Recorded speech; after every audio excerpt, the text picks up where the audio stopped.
नमस्कार दोस्तों। आज के इस विश्लेषण में हम एक ऐसे टॉपिक को डिकोड करने वाले हैं जिसे लेकर अक्सर थोड़ा डर बना रहता है। लेकिन यकीन मानिए, अगर रणनीति सही हो तो ये सबसे ज्यादा अंक दिलाने वाला हिस्सा बन सकता है। हम बात कर रहे हैं सीबीएसई कक्षा 10 हिंदी बी के अपठित गद्यांश की। इसे किसी किताब से रटने की कोई जरूरत नहीं है। आज हम इस अप्रत्याशित से लगने वाले टॉपिक को एक बेहद तार्किक और स्कोरिंग तरीके से समझेंगे। तो चलिए बिना देर किए शुरू करते हैं। सीधे सीधे 14 नंबर। जी हाँ, कुल 14 अंक। परीक्षा के पूरे पेपर में ये एक बहुत बड़ा चंक है। और सबसे दिलचस्प बात जानते हैं क्या है? ये पूरे 14 अंक बिना किसी किताब के पन्नों को रटे हासिल किए जा सकते हैं। ये पूरी तरह से आपकी समझ और त्वरित सोच पर निर्भर करता है। तो इन 14 अंकों को अपनी मुट्ठी में कैसे किया जाए, हमारा पूरा फोकस बस इसी बात पर रहेगा। तो चलिए सबसे पहले ये समझते हैं कि आखिर इस अपठित गद्यांश का परीक्षा में इतना महत्व क्यों है।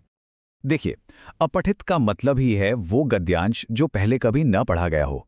एग्जामिनर यहाँ रटने की क्षमता बिल्कुल नहीं देख रहा है। इसके बजाय वो ये परखना चाहता है कि जब सामने कोई बिल्कुल नई जानकारी आती है तो उसे पढ़कर समझने की शक्ति, वैचारिक गहराई और भाषा कौशल कैसा है। एक तरह से ये दिमाग का एक त्वरित टेस्ट है कि नई जानकारी को कितनी तेजी से और कितनी सटीकता से प्रोसेस किया जा सकता है। अब आते हैं इसके सटीक स्वरूप पर। आखिर परीक्षा में इसका स्ट्रक्चर कैसा होता है? डरने की कोई बात नहीं है, क्योंकि पैटर्न बिल्कुल क्लियर और अनुमान लगाने योग्य है। खंड क यानी अपठित बोध में सामान्यतः 2 अपठित गद्यांश आते हैं, और राहत की बात यह है कि हर एक गद्यांश केवल 200 शब्दों के आसपास का होता है, यानी बहुत लंबा नहीं। इसके बाद जो प्रश्न होते हैं वो बहुविकल्पीय यानी एमसीक्यू, अति लघुत्तरात्मक और लघुत्तरात्मक होते हैं। ये ढांचा लगभग हमेशा ऐसा ही रहता है। आगे बढ़ते हैं और देखते हैं कि इन 200 शब्दों में से आखिर किस तरह के सवाल निकालकर पूछे जाते हैं। सवाल मुख्य रूप से 2 तरह के होते हैं। एक वो जो सीधे तथ्यों पर आधारित होते हैं, जैसे किसी कठिन शब्द का अर्थ पूछ लेना या गद्यांश में से कोई कारण बताना। यहाँ जानकारी सीधे तौर पर लिखी मिल जाती है। और दूसरे होते हैं भाव आधारित प्रश्न, जैसे गद्यांश का मुख्य भाव क्या है, उचित शीर्षक क्या होना चाहिए या लेखक का संदेश क्या है। इन सवालों में गद्यांश की आत्मा को टटोलना होता है। मतलब कुछ सवाल सीधे फैक्ट्स पर हैं और कुछ गहरी समझ पर। अब बात करते हैं इस विश्लेषण के सबसे जरूरी हिस्से की। इसे हल करने की सबसे सटीक और स्मार्ट विधि क्या है। ये रणनीति किसी मास्टर क्लास से कम नहीं है। चरण 1, और ये सबसे बड़ा हैक है, पहले प्रश्न पढ़ें। जी हां, गद्यांश से भी पहले। जब पहले ही प्रश्न पढ़ लिए जाते हैं तो दिमाग एक रडार की तरह काम करने लगता है और पता होता है कि गद्यांश में क्या ढूंढना है। फिर चरण 2, गद्यांश को कम से कम 2 बार ध्यान से पढ़ें। इसके बाद उत्तरों को सीधे टेक्स्ट में खोजें।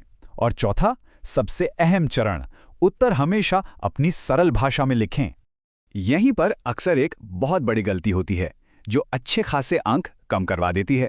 कई बार हम बस पैसेज की लाइनें जस की तस कॉपी पेस्ट कर देते हैं।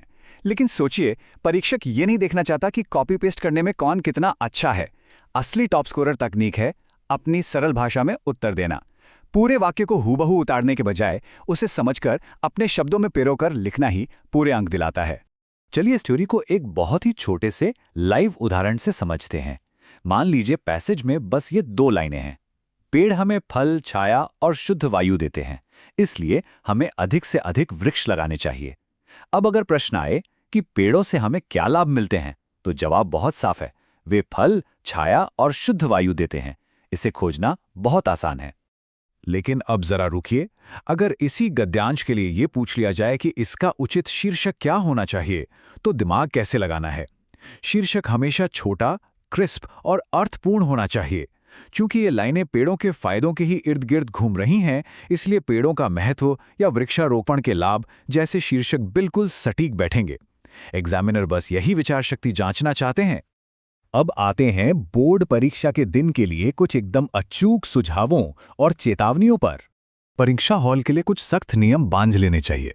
पहला, जितना पूछा जाए बस उतना ही लिखें, फालतू की कहानी नहीं। दूसरा, अपनी तरफ से कोई नई जानकारी ना जोड़ें, जो गद्यांश में है उसी पर टिके रहें। भाषा साफ सुथरी रखें, काट छांट से बचें। एक और बहुत बड़ा पॉइंट, एमसीक्यू हल करते समय चारों विकल्प ध्यान से जरूर पढ़ें, क्योंकि कई बार दो ऑप्शन एकदम एक जैसे लगते हैं और हम जल्दी में गलती कर बैठते हैं। और हाँ, किसी एक मुश्किल सवाल पर अटक कर अपना कीमती समय बर्बाद ना करें।